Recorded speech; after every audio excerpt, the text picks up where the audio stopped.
La Lorraine est une grande région fruitière, originale par ses variétés locales, couvrant encore aujourd'hui de vastes surfaces.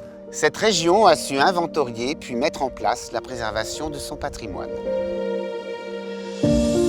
L'histoire de l'homme et du fruitier au verger date d'avant l'Antiquité. Cette longue tradition a donc donné lieu à des formes fruitières, elles aussi très différentes.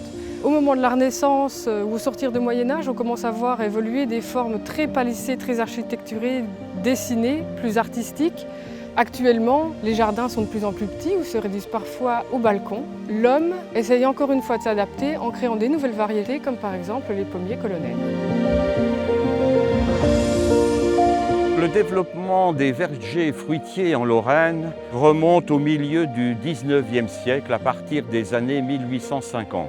Il y avait notamment les pépinières Simon-Louis Frère à Metz qui occupaient 64 hectares de terrain et le catalogue édité en 1876 établit qu'il y avait 1300 variétés de poires et 1100 variétés de pommes.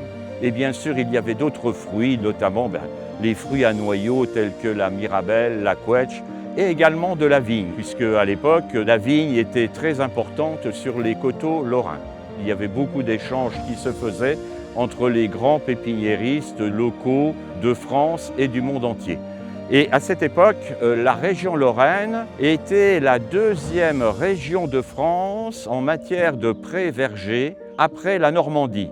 Et en Lorraine, ces pré-vergers, eh bien, on y trouvait beaucoup de mirabelles, avec la mirabelle de Nancy et la mirabelle de Metz. La mirabelle de Nancy, elle est également appelée mirabelle abricotée, parce qu'elle a, quand elle est mûre, des points rouges qui sont dus aux écarts de température entre le matin et le soir.